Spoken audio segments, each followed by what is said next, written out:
मैं हूं आलिया, आप देख रहे हैं ब्रेकिंग बैरियर्स। आप सबको अपने प्रोग्राम में वेलकम करती हूं। आज क्योंकि ईद का दूसरा दिन है, ईद वाले दिन मेरी आपसे मुलाकात नहीं हुई, तो पूरी दुनिया में जहां जहां लोग ईद सेलिब्रेट कर रहे हैं, आप सबको ईद मुबारक। जहां ईद की गहमा गहमी है पाकिस्तान में, वहीं पर शेख रशीद साहब ये फरमा रहे हैं कि लॉन्ग मार्च खूनी हो सकता है और इदारों को बीच में पड़ना पड़ेगा। शेख रशीद का कहना है कि गली गली मोहल्ले मोहल्ले लड़ाई होगी और एक ऐसा घमसान का रन पड़ेगा कि फिर ऐसा तशद्दुद होगा कि जिसको फ़ौज भी संभाल नहीं पाएगी। इसके अलावा उन्होंने कुछ बातें अपने उनके मुंह से निकल गई या उन्होंने मासूमियत में कह दी, वो क्या हैं। और इसी के साथ वो वीडियोज़ जो अभी आई नहीं, अपकमिंग वीडियोज़, उनका चर्चा अब घर घर हो रहा है। लेकिन इसी के साथ इमरान खान ने टोन चेंज कर लिया और उन्होंने कहा कि चीफ जस्टिस ऑफ पाकिस्तान ईमानदार आदमी है, मुझे उन पर ट्रस्ट है, बेहतरीन आदमी है। ये कैसे काया पलट हो गई। Imran versus Modi Toshakhana video viral हुई हुई है, वो क्या है। स्टार्ट करते हैं शेख रशीद साहब से। शेख साहब फरमा रहे हैं कि जो लॉन्ग मार्च है वो बहुत खूनी होगा, मुख्तदर इदारों को बीच में पड़ना पड़ेगा, इदारे बीच में आए, लॉन्ग मार्च जो होगा उसमें खून खराबा होगा, लोग अपने आप को आग लगा लेंगे। इमरान खान के कॉल देने की देर है, लोग अपने आप को आग लगा लेंगे, घर घर गली गली मोहल्ले मोहल्ले लड़ाई होगी, कत्लो गारत गरी होगी।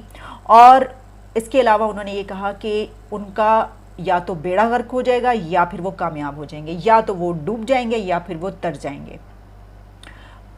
कुछ अर्सा पहले यानी कुछ साल पहले अल्ताफ़ हुसैन जब ऐसी बात किया करते थे तो शेख रशीद उनको कहते थे कि ये गद्दार हैं और ये मुल्क दुश्मन है। जब अल्ताफ़ हुसैन ये कहते थे कि कराची के एक कोने से आग लगेगी दूसरे तक फैलेगी और MQM के नौजवान जो हैं वो बताएंगे तहस नहस कर देंगे, बोरी बंद लाशें मिलेंगी और सरों में ड्रिलों से सुराख किए जाएंगे वगैरह वगैरह, तो उस वक्त शेख रशीद ये कहते थे उनके बारे में कि ये तो गद्दार वतन है, ये मुल्क दुश्मन है, ये मुल्क तोड़ना चाहते हैं। तो अभी शेख रशीद साहब जो ये सब बातें फरमा रहे हैं जो मैंने आपको बताई, तो वो ये क्या कह रहे हैं, इसके ऊपर उनको क्या कहा जाए वो ये बता दें। क्या वो ये जो कह रहे हैं, उन्होंने कहा कि इतना वायलेंस होगा, इतना तशद्दुद होगा कि फ़ौज भी संभाल नहीं पाएगी। और इसका एक ही उन्होंने कहा, मैंने इमरान से बात की है और वो अपने उससे मुतालबे से नहीं हट रहे, डिमांड से। उनका अर्लीस्ट इलेक्शन, आप 31 मई से पहले इलेक्शन अनाउंस करें, ये हमारी डिमांड है। उन्होंने ये जो कहा ना कि उनका बेड़ा गर्क हो जाएगा या वो जीत जाएंगे, कामयाब हो जाएंगे, असल में उनका बेड़ा गर्क हो चुका है। असल में वो डूब चुके हैं। वो जो कहा ना कि या तो डूब जाएंगे या तर जाएंगे, कामयाब हो जाएंगे, असल में उनका बेड़ा गर्क भी हो गया है, वो डूब भी चुके हैं। अब वो डूबते को जो तिनके का सहारा होता है, तो वो फ़ौज को वो तिनका समझ रहे हैं।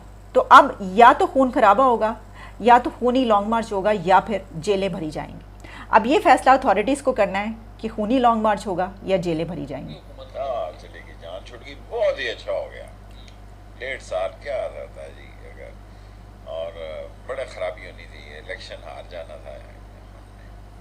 अगर हम उन्हीं हालात में इलेक्शन में जाते तो कोई हाल नहीं था हमारा। अच्छा, हार जाते आप? मैं तो हार जाता। अपने मुंह से वो मान रहे हैं इमरान खान की हुकूमत को और अपनी हुकूमत को ये कह रहे हैं, बैठ के बोल रहे हैं कि ये तो अच्छा हुआ कि 1.5 साल रह गया था, हुकूमत ख़त्म हो गई। भाई 1.5 साल और रहते तो क्या बनता, क्योंकि मुझे वोट नहीं पड़ने थे। इतनी फेल्ड गवर्नमेंट, एक ऐसी फेल्ड पॉलिसीज़ जहाँ पे आप कुछ भी डिलीवर नहीं कर पाए, किया तो खुद मान रहे हैं लोग। लेकिन जो अपोजिशन है, क्या वो इतनी पागल है, बेवकूफ़ है कि उसको ये नहीं पता था? तो ये मैं आपको बताती चलूँ कि अपोजिशन बहुत अच्छे तरीके से जानती थी कि अगर इनका 1.5 साल कंप्लीट होता है तो अगले इलेक्शन में इनको वोट कोई नहीं देगा। लेकिन इन्होंने वोट लिए बगैर जीतना था अगले इलेक्शन में। वो कैसे?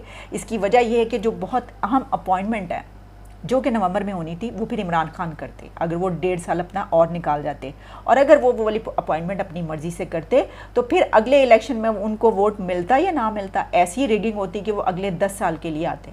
वहीं पर कुछ ऐसी वीडियोज़ जो अभी तक आई नहीं, अपकमिंग वीडियोज़, उनका बहुत चर्चा है, घर घर में चर्चा हो रहा है। और PTI की जो टीम है उन्होंने ये साबित कर दिया कि भाई हाँ ये होने लगा है, और वाकई को वीडियोस मौजूद हैं। वो कहते हैं ना कि कन्फेशन खुद से कर लेते हैं, क्योंकि PTI की टीम ने, इमरान खान की टीम ने इसके काउंटर नैरेटिव कैंपेन स्टार्ट कर दी और उस कैंपेन में वो ऐसी वीडियोस पोस्ट कर रहे हैं, ऐसी पिक्चर्स पोस्ट कर रहे हैं जिसमें वो ये बता रहे हैं कि देखिए ऐसी ऐसी टेक्नोलॉजी मौजूद है, ये तो डॉक्टर्ड है, ये फेक है, ये तो टेक्नोलॉजी बहुत ज़्यादा चलती है, इसमें तो जो बड़ी बड़ी हॉलीवुड की फ़िल्में हैं उसमें भी ये इस्तेमाल की जाती है और ये सब कुछ गलत होता है, किसी भी इंसान के ऊपर किसी और को दिखाया जा सकता है बनवा के, तो जो भी वीडियोज़ आएंगी वो किरदार कुशी के लिए वो गलत हैं। तो इतनी ज़्यादा जब फ़िक्र होती है किसी चीज़ की और आप बाकायदा एक नैरेटिव चलाते हैं, कैंपेन बनाते हैं, उसका मतलब ये होता है कि आप कन्फेस कर रहे हैं कि हाँ कुछ आने लगा है, हमें उसका डर है, तो उससे पहले कुछ ऐसी चीज़ें लोगों के दिमागों में डालो कि नहीं ये गलत है, ये झूठा है, तो इस पर यकीन नहीं करना। ये एक और बहुत अहम है इन वीडियोज़ के मुतालिक, और वो ये है कि क्या इन वीडियो से इमरान खान पे कुछ फ़र्क पड़ेगा? क्योंकि इमरान खान की ज़िंदगी तो हमेशा से एक ऐसे ही सिंबल है, यानी आप देख लीजिए उनकी तो पूरी लाइफ लोगों के सामने हो और प्ले बॉय के तौर पर है, वो तो सबको पता है कि हमेशा सारी ज़िंदगी प्ले बॉय हो रहे हैं, तो क्या इन वीडियो से कोई फ़र्क पड़ेगा? तो इसका जवाब ये है कि अगर तो ये वीडियोस उनके प्राइम मिनिस्टर बनने से पहले की हैं तो लोग इसको कहेंगे कि यार ये तो पता ही है हमें, जो जो उनकी सारी ज़िंदगी के अफेयर्स रहे, जो ताल्लुकात ख़वातीन से रहे, उनके कितनी शादियाँ हुई, कितने बच्चे हैं, क्या क्या कुछ हुआ, लंदन से लेकर पाकिस्तान तक और पूरी दुनिया में, वो सब जानते हैं। लेकिन अगर ये videos prime minister Imran Khan के प्राइम मिनिस्टर जब वो थे उसके बाद की हैं, इक़्तिदार में आने की बात की हैं, तब इनसे बहुत ज़्यादा फ़र्क पड़ सकता है, क्योंकि फिर लोग ये सवाल उठा सकते हैं कि प्राइम मिनिस्टर होते हुए आपने ये काम किए। और एक और बात होगी ना उसके अंदर, वो ये होगा कि उसके बाद उनकी तीसरी शादी हो चुकी थी और उसके बाद वो ये कहा, और फिर ये भी कि वो इस्लामोफोबिया और इस्लाम का झंडा अलम बुलंद कर रहे हैं उसके बाद से लेकर अब तक। वो अपने आप को दुनिया का बड़ा इस्लामी लीडर और एक ऐसा इंसान अमर बिल मारूफ, तो उस पर सवाल उठेंगे कि आपने तो अपने आप को फरिश्ता बनाकर पेश किया इन 4 सालों में, ये क्या है? ये तो इन्हीं 4 सालों की वीडियोस हैं। अगर वो नहीं हैं, जो कि कहा जा रहा है कि नहीं है, ऐसे ही ज़राए बता रहे हैं, सुनने में ये आ रहा है कि वो नहीं है, अगर वो नहीं हैं तो सिर्फ लोग ही नहीं सवाल करेंगे बल्कि हो सकता है उनके घर में भी कुछ सवालात उनसे किए जाएँ कि ये क्या है। तो बहुत ज़्यादा मसला पड़ सकता है भाई, बड़ी ये तो खूनी जो लॉन्ग मार्च है वो तो बाद में होगा, ये खूनी जंग जो घर के अंदर होगी इसको कौन संभालेगा? एनीवेज ये भी हो सकता है। मैं तो ये समझती हूँ कि मेरा ख्याल है कि डराया भी जा रहा है और इमरान खान साहब को बताया जा रहा है कि ज़्यादा आप हत्थे से नहीं उखड़ें और ये जो कुछ आप करने लगे हैं, सिविल वॉर, खाना जंगी, लोगों के बीच लड़ाई झगड़ा, जिस तरह की शेख रशीद ने कहा कि खाना जंगी होकर रहेगी और सिविल वॉर में होते हुए देख रहा हूँ, मुल्क के हालात ख़राब होने जा रहे हैं, फ़ौज भी नहीं संभाल पाएगी, तो ये बात बताई जा रही है कि इस तरह ना करवाने की कोशिश करें वरना फिर हमारे पास बहुत कुछ है। तो उस पर वैसे उनकी ज़ात पर असर नहीं पड़ेगा, हाँ जो मैंने बातें की हैं वो सवाल उठेंगे। जहाँ ये सब कुछ है वहीं पर बड़ी हैरानी की बात ये है कि इमरान खान साहब ये फरमा रहे हैं कि चीफ जस्टिस बेहतरीन आदमी हैं, उनकी सरबराही में कमीशन बनाएं। ये वही कमीशन बनाने की बात हो रही है जो एक और फॉक्स का प्रोग्राम जो सामने आया जिसमें एक जो एनालिस्ट खातून थी रेबेका, उन्होंने जो बात की उसके ऊपर बस इमरान खान साहब को एक और इशू मिल गया। जो फॉक्स है वो प्रो ट्रम्प है और ये टेलीविज़न तो चाहता है और चाहेगा कि प्रेसिडेंट जो बाइडेन की हुकूमत के दूसरे कंट्रीज़ के साथ ताल्लुकात ख़राब हों। तो वहाँ पर क्या बोला जाएगा आपके ख़्याल में? वहाँ पर तो ऐसी बात की जाएगी ताकि अच्छा हो, मज़ीद ख़राबी पैदा हो, इमरान खान इसको और बढ़ाएं, बल्कि हो सकता है उन्होंने किसी के कहने पर ये बात की हो, ये भी हो सकता है। ये सब कुछ बाहर निकलेगा, आप देखिएगा, बहुत हद तक मुमकिन है। वरना ऐसे वहाँ पर आम तौर पर लोग एक थर्ड पर्सन दूसरों के बारे में ऐसी बात नहीं करते, एक दूसरे के ऊपर तनकीद करते हैं। जिस तरीके से उस खातून ने बात की उससे ऐसा लगता है कि हो सकता है कि उन्होंने किसी के कहने पर कही हो कि भाई ज़रा इसको उठाओ, इस इशू को हम दोबारा से इसको ज़िंदा करें, क्योंकि ये इशू तब से बिल्कुल मर चुका था, डेड हो गया था, जब ये कहा गया था कि ये तो हमें फ़ौज ने निकाला, हुकूमत तो फ़ौज ने ख़त्म की है। मतलब दो एक साथ नैरेटिव एक दूसरे से मतजाद, दोनों कॉन्फ्लिक्ट में दोनों एक साथ चलाए जा रहे हैं। ये चीफ जस्टिस ऑफ पाकिस्तान जो कि इमरान खान कह रहे हैं दुनिया के बेहतरीन आदमी हैं, ये वही हैं जिनकी तस्वीरें पूरी दुनिया में उनके प्ले कार्ड्स उठाकर उनके मुंह को काला किया गया है और उनके ऊपर लानतें भेजी गई हैं। और पूरी दुनिया में इमरान खान साहब ने यूके, अमेरिका, कनाडा, पाकिस्तान में अपने सपोर्टर्स से उनके ख़िलाफ़ जो कैंपेन चलवाई है उसमें अदालतों की जो बेहुरमती और उनको जो जलील ख्वार किया गया है वो सब जानते हैं। तो बस कुछ ही देर अभी गुजरी है, उन्होंने यू टर्न ले लिया।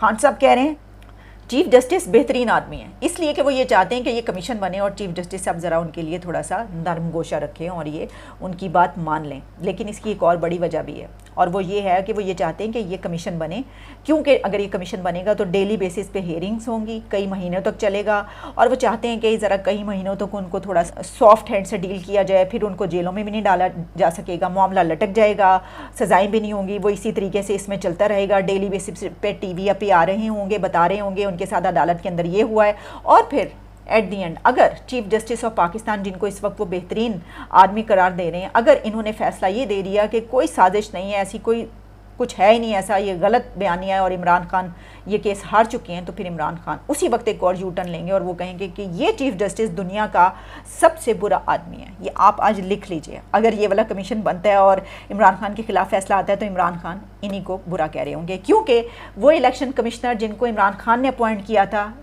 उनको अब वो कह रहे हैं कि ये तो डिसऑनेस्ट बंदा है, ये तो बाइस है, इसको तो हम नहीं रख सकते, इसको निकालें। उनको अपॉइंट उन्होंने किया था।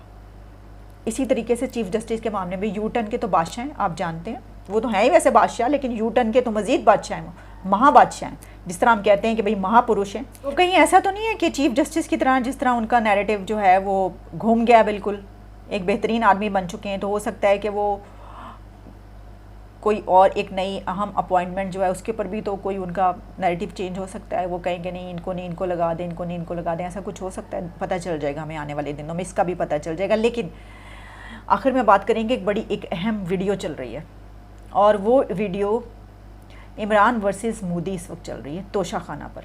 मैं कोई अपनी तारीफ करने के लिए नहीं कह रहा हूं, मुझे क्षमा करना, लेकिन प्रसून जी ने सवाल पूछा है, मैं जवाब न दूं तो ठीक नहीं लगेगा। जब मैं गुजरात में था मुख्यमंत्री के नाते, तो सार्वजनिक समारोह में जाता था तो लोग बैंड सौगात देते हैं, बढ़िया सा शॉल देते हैं, कभी कोई चांदी की तलवार दे देता है, कोई अच्छा अच्छा ताजमहल दे देता है, कुछ न कुछ देते रहते हैं, बहुत बढ़िया बढ़िया पेंटिंग देते हैं। तो मैं भी इंसान हूं, मेरा भी मन करता है यार ये बहुत बढ़िया पेंटिंग इस घर में दीवार पे लगाऊंगा, मेहमान आएंगे तो अच्छा लगेगा, ये बढ़िया से मूर्ति दी है यहां रखूंगा तो बहुत अच्छा। मेरा भी मन कर, आपका भी मन करेगा, करेगा कि नहीं करेगा? मेरा मन नहीं करता था।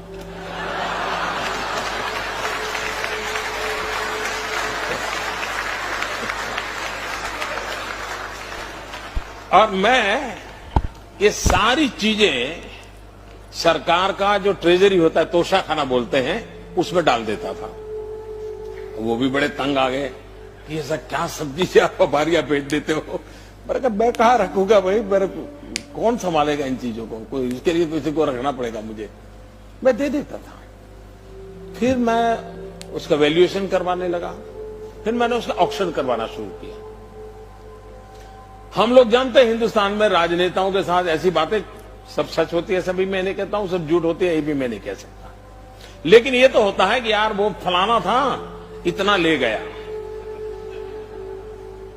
लेकिन मैं गर्व से कहता हूं कि जब मैंने गुजरात छोड़ा था तो ये जो मुझे मिलती थी चीजें, मैं उसका लगातार ऑक्शन करता था पब्लिक में, और ऑक्शन करके उससे जो पैसा आता था वो मैं गर्ल चाइल्ड एजुकेशन के लिए सरकार में डोनेट कर देता था।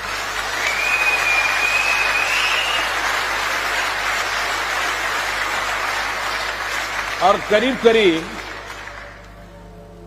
100 करोड़ से ज्यादा रुपये ऑक्शन से, और फिर लोग मुझे चेक भी देने लगे। किसी फंक्शन में जाता था तो चीज देने के बजाय गर्ल चाइल्ड एजुकेशन के लिए चेक देने लगे।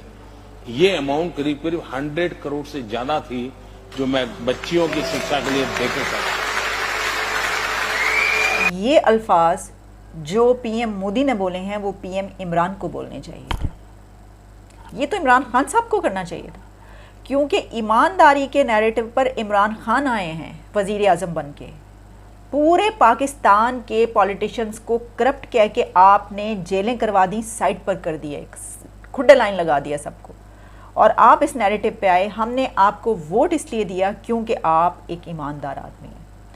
ये जो तोशा खाना है ना, बड़ी छोटी सी चीज़ है, लेकिन इस छोटे से इशू ने लोगों को की ईमानदारी के पोल खोल के सामने रख दी हैं।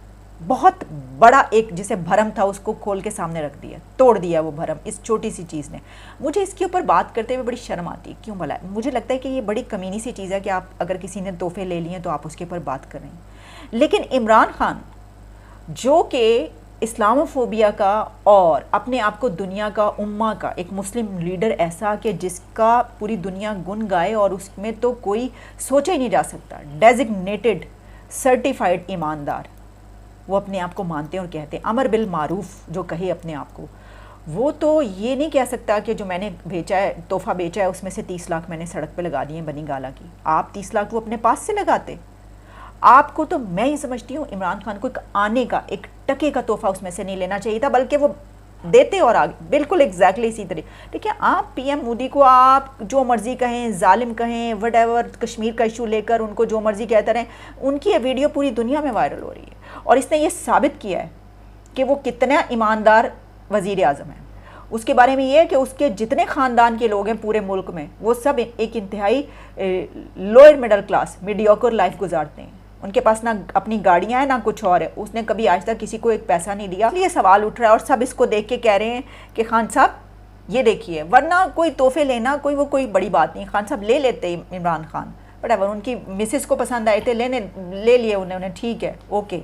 वो नज़र आ रहा है जिस तरह वॉल पेंटिंग्स और टेबल मैट और पता नहीं क्या क्या रखा गया, वो उससे अंदाज़ा हो रहा है कि इमरान खान टेबल मैट रखेंगे। इमरान और वो फरा का भी ताल्लुक उन्हीं से है जो करप्शन के केसेस खुल रहे हैं।